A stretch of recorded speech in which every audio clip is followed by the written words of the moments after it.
Assalamualaikum warahmatullahi wabarakatuh. Semangat pagi rekan-rekan mahasiswa. Bagaimana kabarnya? Semoga kalian semua selalu sehat ya. Amin. Oke, kita lanjut lagi ke materi pertemuan kelima, akuntansi keuangan lanjutan 1, mengenai akuntansi kantor pusat dan kantor cabang. Apa definisi kantor pusat? Kantor pusat itu adalah kantor besar yang menjadi induk kantor cabang. Kantor pusat memiliki peranan penting untuk kemajuan bisnis perusahaan. Kantor pusat memiliki tugas dan tanggung jawab untuk mengelola semua aktivitas operasional bisnis perusahaan. Kantor pusat yang beroperasional dibantu oleh berbagai kantor cabang yang dimiliki perusahaan dengan tugas dan tanggung jawab operasional pada wilayah yang skala usahanya kecil. Apa definisi kantor cabang? Kantor cabang adalah kantor perwakilan yang didirikan oleh kantor pusat dengan tujuan untuk memperluas daerah pemasaran dalam rangka meningkatkan penjualan. Kantor cabang diberikan hak otonomi oleh kantor pusat untuk mengatur dan mengelola kegiatan bisnisnya, seperti kantor cabang melakukan penjualan barang dari persediaan yang diterima dari kantor pusat, atau kantor cabang menjual barang yang persediaannya dibeli oleh kantor cabang sendiri tersebut. Struktur organisasi dan kegiatan kantor cabang tidak terlepas dari pengawasan kantor pusat, sehingga kantor cabang bertanggung jawab penuh atas semua kegiatannya kepada manajemen kantor pusat. Kantor cabang dibantu oleh kantor cabang pembantu. Selanjutnya, apa definisi agen? Agen adalah perwakilan perusahaan, tetapi agen tidak memiliki hak otonomi untuk mengatur dan mengelola kegiatan bisnis perusahaan. Jadi, agen hanya sebagai bagian dari perusahaan yang bertugas untuk menerima pesanan pembelian dari pelanggan, seperti agen hanya memberikan informasi barang dagangan kepada pelanggan dan melanjutkan transaksi tersebut kepada perusahaan untuk diselesaikan proses pembayarannya.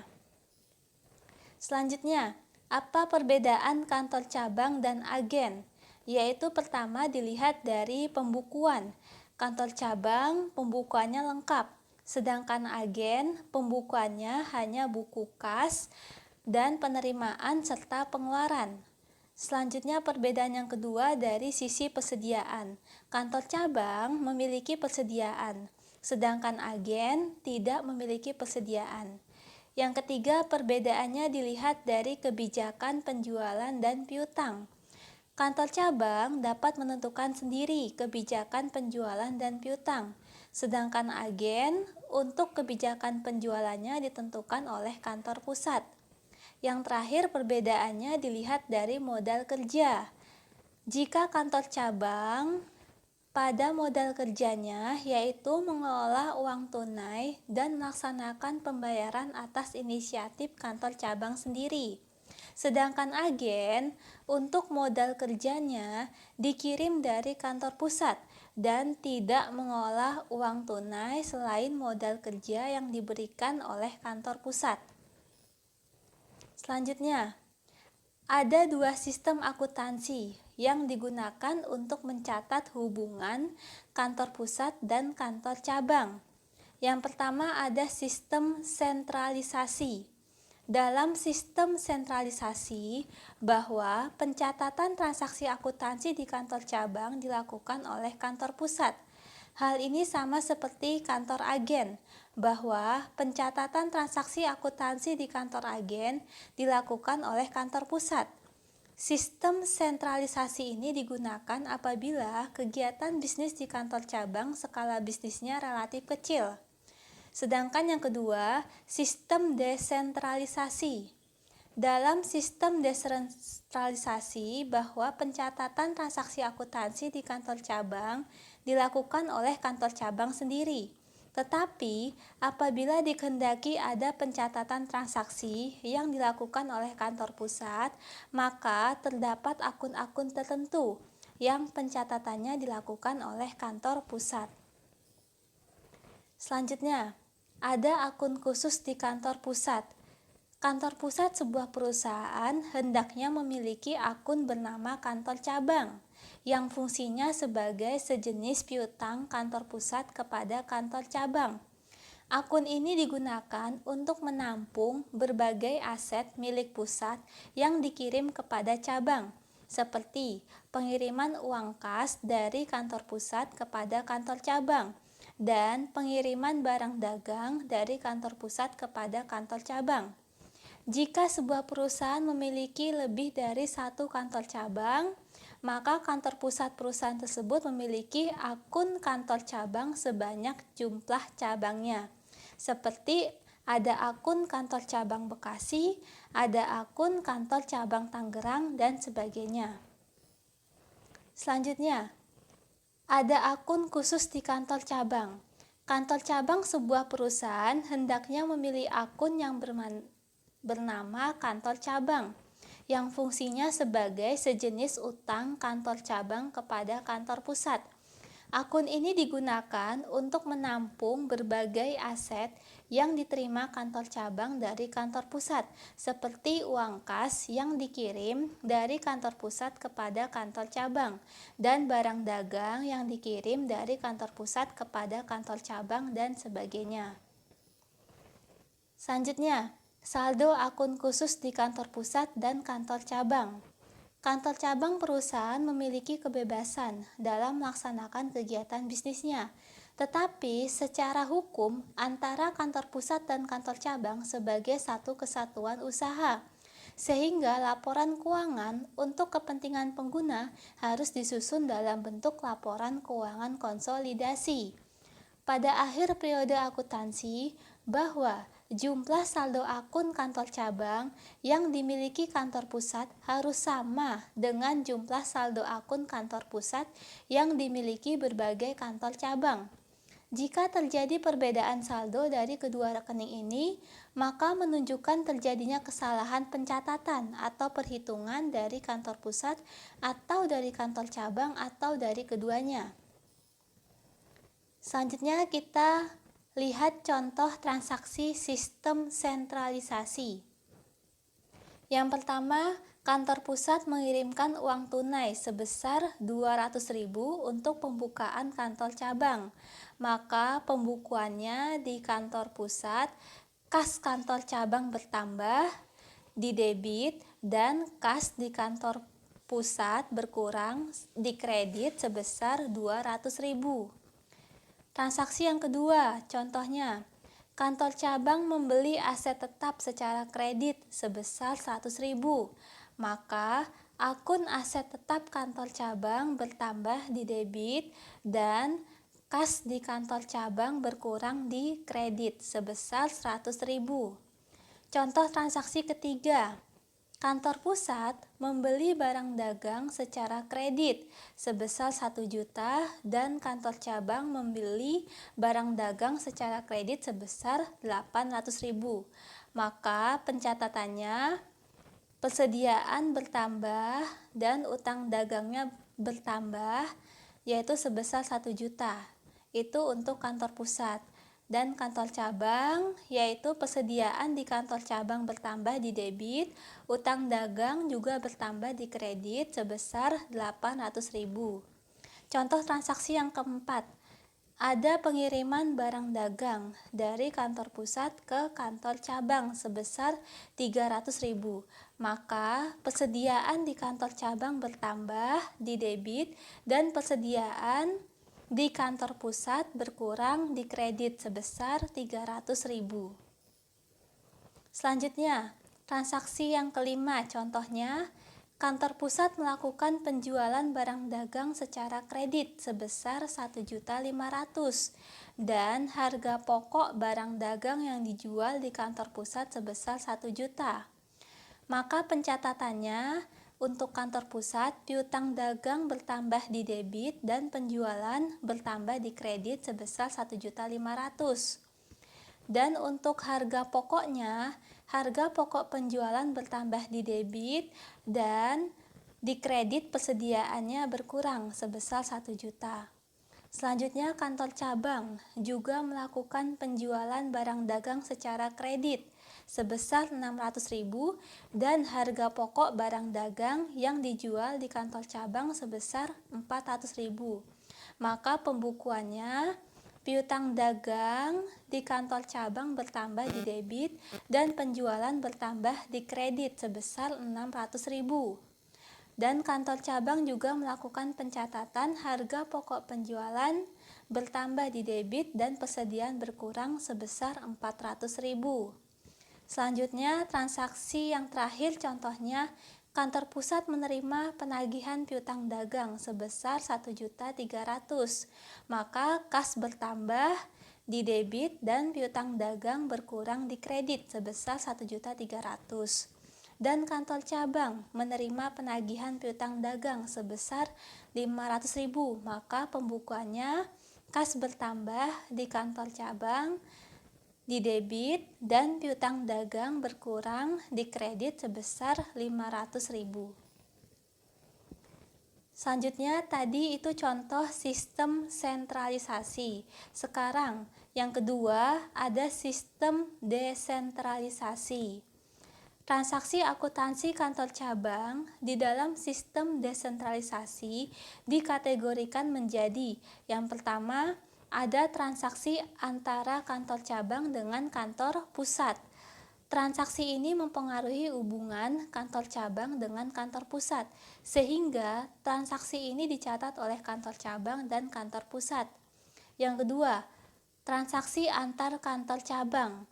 Transaksi ini mempengaruhi hubungan antara satu kantor cabang dengan kantor cabang yang lain.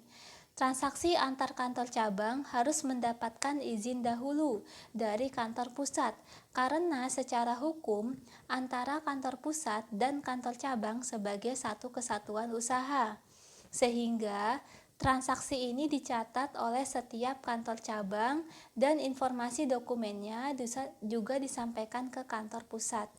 Selanjutnya yang ketiga, ada transaksi antara kantor cabang dengan pihak ketiga, yaitu transaksi ini tidak mempengaruhi hubungan kantor cabang dengan kantor pusat, sehingga transaksi ini tidak dicatat oleh kantor pusat.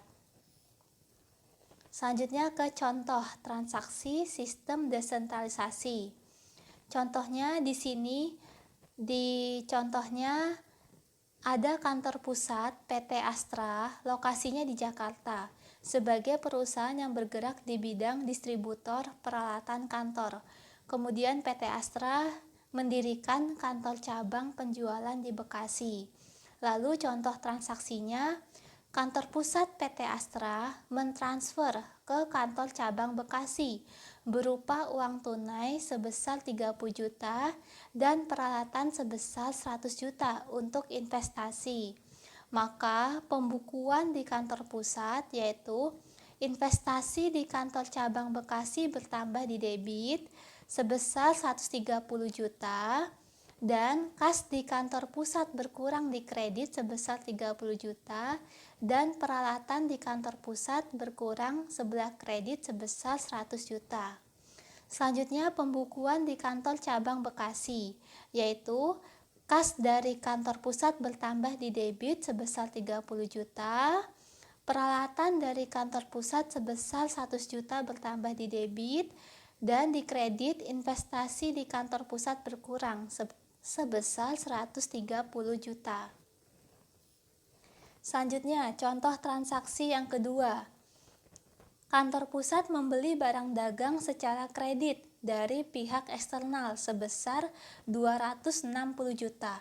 Maka pembukuannya di kantor pusat, persediaan bertambah dan utang dagang bertambah sebesar 260 juta. dan kantor cabang Bekasi juga membeli barang dagang secara kredit dari pihak eksternal. Maka pembukuannya di kantor cabang Bekasi yaitu persediaan bertambah sebelah debit dan utang dagang bertambah sebelah kredit sebesar 50 juta.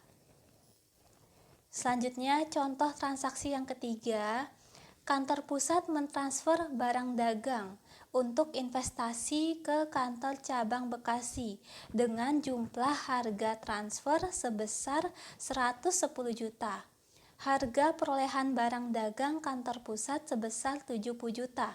Maka pembukuan di kantor pusatnya adalah akun investasi di kantor cabang Bekasi bertambah sebelah debit sebesar 110 juta dan akun persediaan di kantor cabang Bekasi berkurang sebelah kredit sebesar 70 juta, maka sisanya ada di sebelah kredit, yaitu akun laba antar perusahaan yang belum terrealisasi sebesar 40 juta. Kenapa belum terrealisasi? Karena barang dagangannya belum dijual kepada pelanggan. Selanjutnya pembukuan di kantor cabang Bekasi, yaitu akunnya persediaan dari kantor pusat bertambah sebelah debit dan akun investasi di kantor pusat berkurang sebelah kredit sebesar 110 juta. Selanjutnya, contoh transaksi yang keempat. Kantor pusat menjual barang dagang secara kredit ke pihak eksternal sebesar 500 juta. Maka pembukuannya di kantor pusat piutang dagang bertambah sebelah debit dan penjualan bertambah sebelah kredit sebesar 500 juta. Dan HPP di kantor pusat sebesar 250 juta, maka beban pokok penjualan bertambah sebelah debit dan persediaannya berkurang sebelah kredit sebesar 250 juta. Dan piutang yang telah berhasil ditagih oleh kantor pusat, maka kantor pusat menerima kas bertambah sebelah debit dan piutang dagang berkurang sebelah kredit sebesar 300 juta. Selanjutnya, kantor cabang Bekasi menjual barang dagang secara kredit kepada pihak eksternal sebesar 200 juta. Maka pembukuan di kantor cabang Bekasi, piutang dagang bertambah sebelah debit dan penjualan bertambah sebelah kredit sebesar 200 juta dan harga pokok penjualan sebesar 120 juta. Tetapi barang dagang yang dijual oleh kantor cabang Bekasi sebesar 30 juta dibeli dari pihak eksternal. Maka pembukuan di kantor cabang Bekasi, beban pokok penjualan bertambah sebelah debit sebesar 120 juta dan akun persediaan di kantor cabang Bekasi berkurang sebesar 30 juta karena belinya dari pihak eksternal, berarti sisanya akun persediaan dari kantor pusat berkurang sebelah kredit sebesar 90 juta. Dan piutang yang telah berhasil ditagih oleh kantor cabang Bekasi sebesar 50 juta, maka kantor cabang Bekasi mendapatkan kas bertambah sebelah debit dan piutang dagang berkurang sebelah kredit sebesar 50 juta. Selanjutnya, contoh transaksi yang kelima, yaitu kantor cabang Bekasi mengirimkan uang tunai untuk investasi sebesar 40 juta ke kantor pusat. Maka pembukuan di kantor cabang Bekasi, akun investasi di kantor pusat bertambah sebelah debit dan akun kas di kantor cabang Bekasi berkurang sebelah kredit sebesar 40 juta. Dan pembukuan di kantor pusatnya adalah akun kas dari kantor cabang Bekasi bertambah sebelah debit dan akun investasi di kantor cabang Bekasi berkurang sebelah kredit sebesar 40 juta. Selanjutnya contoh transaksi yang keenam. Selama tahun 2019 bahwa beban gaji pegawai di kantor pusat sebesar 130 juta. Maka pembukuan di kantor pusat ini menggunakan basis accrual, yaitu beban gaji bertambah sebelah debit dan utang gaji bertambah sebelah kredit sebesar 130 juta. Sedangkan beban gaji pegawai di kantor cabang Bekasi sebesar 60 juta. Maka pembukuan di kantor cabang Bekasi menggunakan basis accrual, yaitu akunnya beban gaji bertambah sebelah debit dan utang gaji bertambah sebelah kredit sebesar 60 juta. Selanjutnya, contoh transaksi yang ketujuh. Kantor pusat PT Astra mengumumkan dan membayar dividen secara tunai sebesar 50 juta. Maka pembukuan di kantor pusat yaitu dividen diumumkan sebelah debit dan kasnya berkurang sebelah kredit sebesar 50 juta. Sedangkan pembukuan di kantor cabang tidak ada karena hanya kantor pusat yang mengumumkan dan membayar dividen. Selanjutnya, contoh transaksi yang ke-8. Pada akhir tahun 2019 bahwa kantor pusat mencatat penyusutan mesin sebesar 30 juta. Maka pembukuannya di kantor pusat yaitu akun beban penyusutan mesin bertambah sebelah debit dan akun akumulasi penyusutan berkurang sebelah kredit sebesar 30 juta. Sedangkan kantor cabang Bekasi mencatat penyusutan kendaraan sebesar 6 juta. Maka pembukuan di kantor cabang Bekasi yaitu akun beban penyusutan kendaraan bertambah sebelah debit dan akun akumulasi penyusutan kendaraan berkurang sebelah kredit sebesar 6 juta. Selanjutnya, ada contoh transaksi antar kantor cabang, yaitu kantor pusat PT Astra lokasinya di Jakarta sebagai perusahaan yang bergerak di bidang distributor peralatan kantor. Kemudian PT Astra ini memiliki cabang di Bekasi dan Surabaya. Contoh transaksi yang pertama, kantor cabang Bekasi mengirimkan uang tunai untuk investasi ke kantor cabang Surabaya sebesar 10 juta. Maka pembukuan di kantor cabang Bekasi yaitu akun investasi di kantor pusat bertambah sebelah debit dan akun kas di kantor cabang Bekasi berkurang sebelah kredit sebesar 10 juta. Selanjutnya pembukuan di kantor cabang Surabaya yaitu akun kas di kantor cabang Surabaya bertambah sebelah debit dan akun investasi di kantor pusat berkurang sebelah kredit sebesar 10 juta. Yang terakhir, pembukuan di kantor pusat Jakarta juga harus mengetahui dan mencatatnya, yaitu akun investasi di kantor cabang Bekasi bertambah sebelah debit dan akun investasi di kantor cabang Surabaya berkurang sebelah kredit sebesar 10 juta. Selanjutnya transaksi yang kedua. Contohnya kantor cabang Surabaya mengirimkan barang dagang untuk investasi ke kantor cabang Bekasi sebesar 20 juta. Maka pembukuan di kantor cabang Surabaya yaitu akun investasi di kantor pusat bertambah sebelah debit dan akun persediaan di kantor cabang Surabaya berkurang sebelah kredit sebesar 20 juta.